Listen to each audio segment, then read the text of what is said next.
Hello friends. आज की class में हम देखेंगे जो हाल ही में चर्चा में बहुत ही है, यूक्रेन क्राइसिस। रसिया ने यूक्रेन पे जो अटैक किया है, इसके पीछे क्या रीज़न है, इससे भारतीय अर्थव्यवस्था पे क्या प्रभाव पड़ेंगे और यूक्रेन पे रसिया का अटैक करने के पीछे कारण क्या है। तो आइए देखते हैं। इस मैप में देखिए, यहाँ पे ये रीजन क्रीमिया है, जिसमें रसिया ने 2014 में अटैक किया था और इस रीजन को ऑक्युपाई किया था।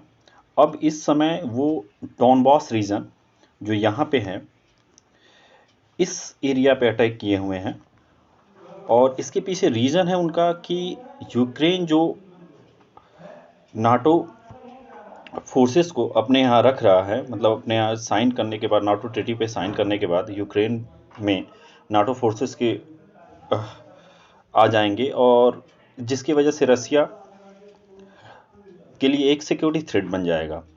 तो इसके पीछे रीज़न सबसे बड़ा यही है। तो आइए समझते हैं कि क्या है ये मामला पूरा। रसिया ने इस समय यूक्रेन पे अटैक किया है इन दोनों रीजनों पे, डॉनबॉस रीजन कहे जाते हैं ये।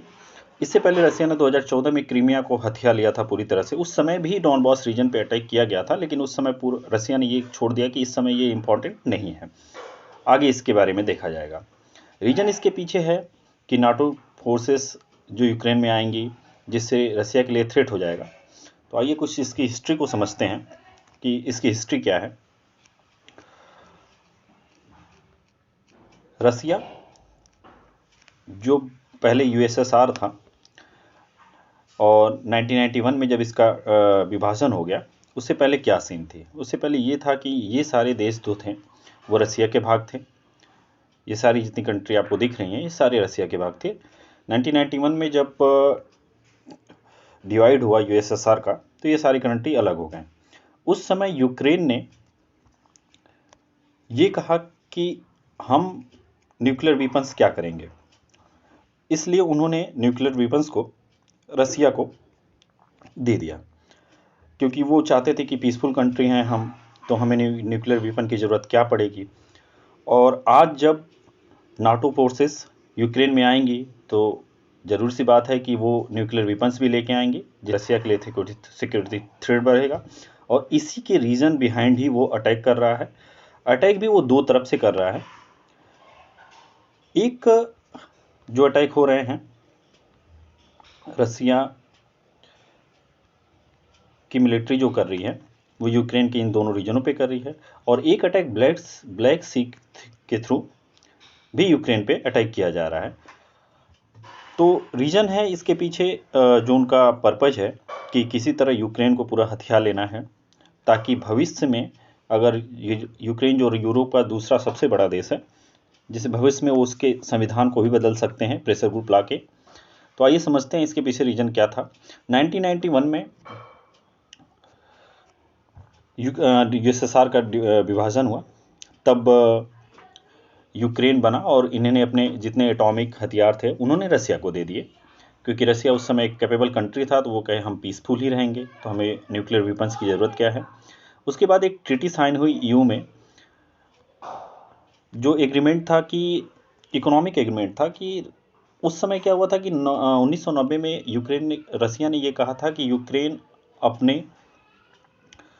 अपने यहाँ नाटो की फोर्सेस की सदस्यता को नहीं बढ़ाएगा। और वो धीमे धीमे 1997 में जब इन्होंने चार्टर साइन किया, तो उसके बाद ये फोर्सेस बढ़ती गईं, जिसकी वजह से रसिया को ये लगा कि अब ये सिक्योरिटी थ्रेट हमारे लिए सही नहीं है और वेस्ट देशों का उसके ऊपर प्रभाव बढ़ जाएगा। इसलिए इस समय जो अमेरिका अफगानिस्तान से भी वापस लौटा है इस समय, तो उस समय रसिया चाह रहा है कि किसी तरह इनको यूक्रेन पे ये अगर कब्जा कर लेते हैं तो ये एक बहुत ही बड़ा देश हो जाता है, यूरोप का दूसरा सबसे बड़ा देश माना जाता है। तो कहीं ना कहीं एक वेस्ट एशिया पे जो डोमिनेट करना चाहता है रसिया को, उसमें कहीं ना कहीं रसिया आगे निकल जाएगा।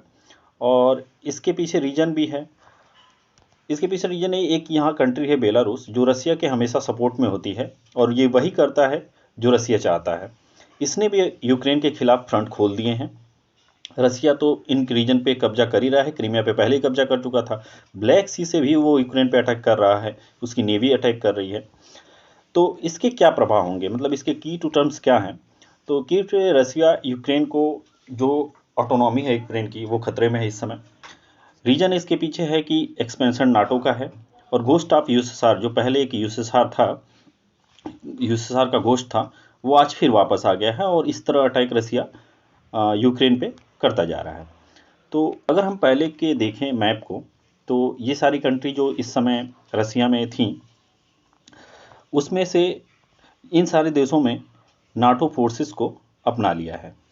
अब बेलारूस क्या है? बेलारूस एक ऐसी कंट्री हो जाती है जो पपेट की तरह काम करती है रसिया के लिए, और वो जो चाहता है तो वो फ्रंट भी यूक्रेन के खिलाफ खोल रखा है। तो इस तरह रसिया के जितने देश हैं, जैसे जो यूएसएसआर के देश थे, लिथुआनिया था, पोलैंड था, रोमानिया था, ये सारे देशों में नाटो की फोर्सेस आप देख सकते हैं कि इस तरह बढ़ रही हैं। तो अगर यूक्रेन में भी इनकी फोर्सेस स्थापित होती हैं तो कहीं ना कहीं इनकी जो बाउंड्री लाइन लगती है तो उससे रसिया को थ्रेट जनरेट होता जा रहा है। बेलारूस में मिन्स्क में एक जो साइन हुआ था, इनकी एक ट्रीटी थी कि गैस पाइपलाइन की जो रसिया ने जर्मनी से, रसिया को जर्मनी से कनेक्ट करती है, जिसके थ्रू रसिया जर्मनी को गैस प्रोवाइड करता है और बाकी यूरोपीय देशों को भी, जिससे रसिया को बहुत बड़ा फ़ायदा होता है। तो इससे रसिया के इकोनॉमिक पे कहीं ना कहीं असर पड़ने वाला है, क्योंकि सारे सेंसन लगा दिए, यूएसए ने भी सेंसन लगा दिए हैं, अब यूरोप भी सेंसन लगाने वाला है। तो रसिया के लिए इससे इकोनॉमिक पे उसके असर भी पड़ेगा, क्योंकि रसिया इकोनॉमिक के मामले में वेस्ट देशों से थोड़ा सा कमज़ोर है, जिसकी वजह से ये सारी चीज़ें रसिया को भी फेस करनी पड़ेंगी।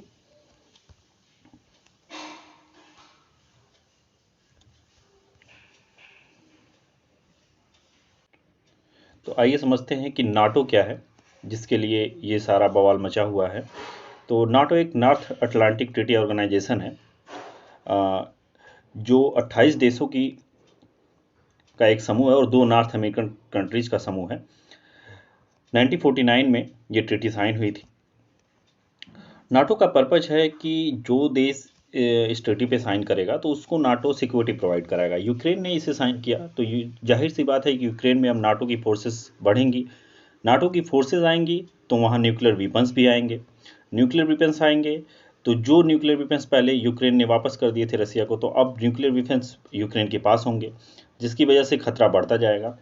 और इनका एक्सपेंशन अगर देखा जाए तो यूएसएसआर के जितने कंट्री थे, जो पहले यूएसएसआर के ग्रुप थे, अलग होने के बाद तो 1919 में कोई भी कंट्री नहीं थी, आप देखेंगे यहाँ पे 0 है, और उसके बाद ऐसे लगातार बढ़ती चली गई।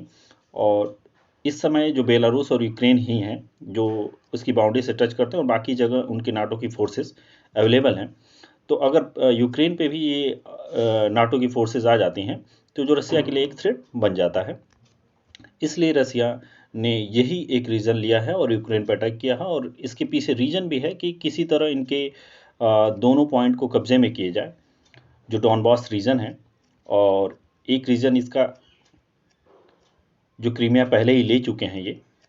तो इसके पीछे उनका सबसे बड़ा की पॉइंट यही है कि किसी तरह ये रीजन इन्होंने लिया है, ब्लैक सी से यहाँ पे अटैक हो रहा है, और डॉनबॉस रीजन जो ये है यहाँ पे, अगर इन तीनों एरिया को वो कैप्चर करते हैं, एक यहाँ पे एरिया है, अगर इन तीनों एरिया को जहाँ से ब्लैक सी पे अटैक किया जा रहा है, तो अगर कहीं ना कहीं भविष्य में वो एक बड़े हिस्से पे यूक्रेन को कब्जा कर सकते हैं, और जैसा मैंने बताया कि उनके संविधान को भी प्रेशर ग्रुप ला के परिवर्तन करने की बात कर सकते हैं, और फिर रसिया भी बेलारूस के ज़रिए ही रसिया के इशारों पे चलाना चाहता है, इसलिए रसिया ने पूरी तरह से अटैक किया है।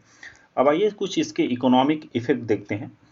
रीजन तो देख लिया गया कि इसके रीजन ये है कि नाटो की फोर्सेज जो यूक्रेन बढ़ा रहा है तो उसकी वजह से रसिया ने इस पर अटैक किया है।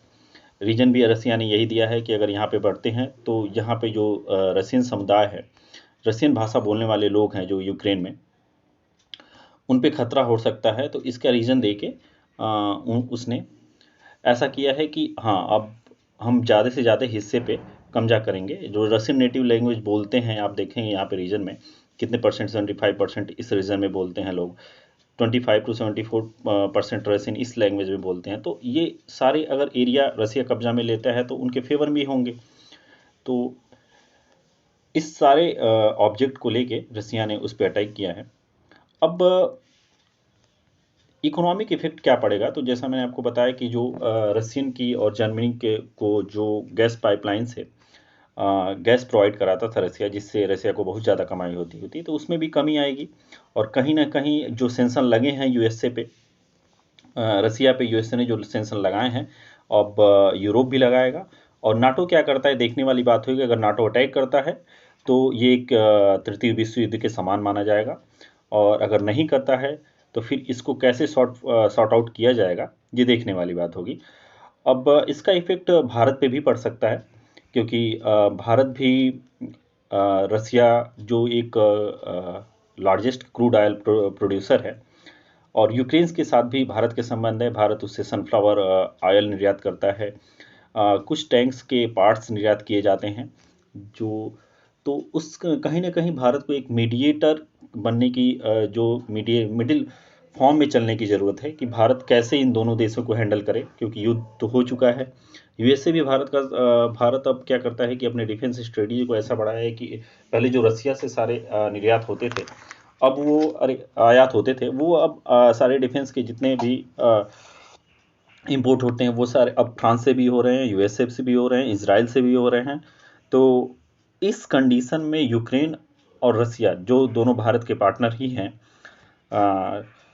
ट्रेड पार्टनर जो भारत के इस समय अच्छे हैं, और उनको कैसे मैनेज किया जाए, ये भारतीय गवर्नमेंट के लिए बहुत ही विषय हो सकता है। और हो सकता है कि इससे कच्चे तेल के दाम भी रसिया पे सेंसन लगने के बाद कच्चे तेल के दाम इंटरनेशनल मार्केट में बढ़े, जिसका इफेक्ट भारत पे भी हो सकता है, और भारत में भी इसका इफेक्ट हो सकता है कि ऑयल की प्राइस बढ़ सकती है, जिसका सबसे बड़ा इफेक्ट होगा कि जो बजट अभी हाल ही में पास हुआ है, इस बजट का जो एक हम मैथ लगाते हैं कि हमने एक साल में इतना खर्चा करना है, ये सारा गड़बड़ हो जाएगा। क्योंकि अगर गैस के दाम बढ़े तो हो सकता है कि फिर पूरे चीज़ों जो भारत आयात करता है वो अमेरिका से मंगाना, उसके लिए क्रूड ऑयल जो बहुत ही ज़्यादा खर्चीला होता है, तो ये सारी चीज़ों का इफेक्ट भारत पे पड़ सकता है और भारत की इकोनॉमी पे पड़ सकता है। और सबसे बड़ा जो प्रभाव पड़ेगा वो भारत के बजट पे, जो सारा मैथ ही गड़बड़ हो जाएगा भारत के बजट का। तो ये सारी चीज़ें हैं। रीजन इसके पीछे है कि रसिया अटैक किया है यूक्रेन पे, तो इसके पीछे रीजन है कि नाटो की फोर्सेज जो लगातार बढ़ती जा रही हैं यूरोपीय देशों में, और जो उसकी बाउंड्री से टच करते हैं। तो यहाँ पे आप देखिए कि कैसे कैसे फोर्सेस नाटो की बढ़ रही हैं। इस्टोनिया हुआ, लातविया हुआ, लिथुआनिया हुआ, पोलैंड हुआ, रोमानिया हुआ, बुल्गारिया हुआ, अब ये बेलारूस और यूक्रेन अगर यहाँ पे भी आ जाते हैं तो इनकी बाउंड्री जो रसिया से टच करती है, तो रसिया के लिए कहीं ना कहीं सिक्योरिटी छोड़ जाएगा और वेस्ट देशों का प्रभाव रसिया पे डोमिनेटिंग हो जाएगा। इसकी वजह से रसिया ने अटैक किया है। इकोनॉमिक इफेक्ट ये पड़ेगा कि भारत पे भी इसका प्रभाव पड़ेगा, क्योंकि यूक्रेन और रसिया दोनों भारत के पार्टनर हैं। तो आज की क्लास में इतना ही। Thank you. आई होप कि आपको ये जो क्राइसिस है अच्छे से समझ में आई होगी, और नाटो ने अपने नाटो को देख ही लिया कि क्या है, एक 28 देशों और 2 नॉर्थ अमेरिकन कंट्रीज का एक समूह है। और इसका रीज़न ये होता है कि अगर इस ट्रीटी पे जो साइन करता है तो नाटो उसको क्या करता है, सिक्योरिटी प्रोवाइड कराता है। और इसकी वजह से ही जिस देश को नाटो सिक्योरिटी प्रोवाइड कराएगा तो ज़रूरी सी बात है वहाँ पे एटॉमिक वीपन्स भी जाएंगे, और यही रसिया के लिए थ्रेट बना हुआ है। इसके पीछे ही यही रीजन लेके रसिया यूक्रेन पे अटैक कर रहा है। अब देखते हैं आगे क्या होता है। आई होप कि जो मैंने आपको समझाया ये चीज़ें आपको अच्छे से समझ में आई। Thank you.